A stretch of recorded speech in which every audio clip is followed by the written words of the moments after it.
avid bird watchers live here, and what they'd like me to do is put in a garden for them that'll help to attract birds to their yard. It's not too difficult to do. We'll make a circular bed, place a bird bath in it, a couple of larger shrubs in the background that'll produce berries or fruits that birds find attractive to eat, and then some lower growing plants as well. From one of the branches of this tree, we'll hang a feeder. The entire garden also needs to be visible from these windows. Not too tall in order at all. Of course, we could make this circular bed by laying out a garden hose and then painstakingly cutting it out with our spade, but here's an even easier idea. Use your roto-tiller. Put an iron rod in the middle of your bed, hook the roto-tiller to it, and simply till. You'll make a circular path all the way around the bed.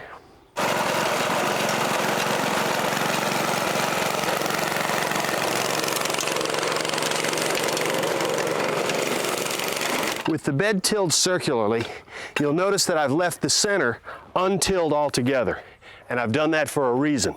It's here that I'm going to put the bird bath, and I want to place a flat stone absolutely level in the very center of the bed, and it's on that stone that the bird bath will rest.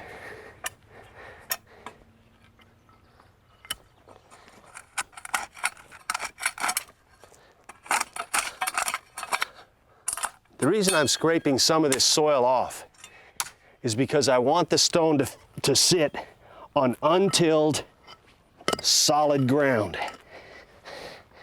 When I place a level on it, it needs to be level left and right, as well as right to left. Now, when you got the rock very close to level, here's a little tip that'll help you get it perfectly level. Take your big hammer and tamp some soil underneath it. That'll gently raise that side of the rock.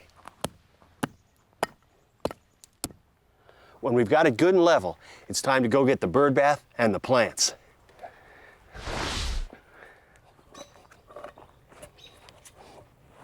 The bird bath is set on and it's level. I know it's level because the stone it's resting on is level. If you want to attract birds to your yard, you need to supply them with 4 things: water, food, nesting sites, and shelter from nasty weather. We've certainly got the nesting sites, and with a feeder, a few plants to produce edible berries, and a bird bath, we'll have birds here in no time. Now, let's get to some plants. This is a Wentworth viburnum, and it's noted for heavy production of good-tasting berries favored by a number of bird species. After frost hits, these will be sweet and juicy. Birds will strip them off the plant. We've also got some ground cover plants. These are cotoneasters, and they also produce red berries that birds find very, very delicious in the wintertime. They're also evergreen, so they'll look real nice in this bed. We've selected plants that'll not only attract birds, but that'll also thrive in this soil. And the last thing we're going to do is put in this large flat rock. It's a stepping stone for birds, if you will.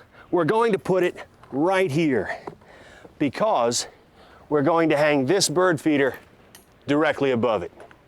A great many birds will feed here at this feeder, and they'll drop an awful lot of seed, and it'll land on this flat stone.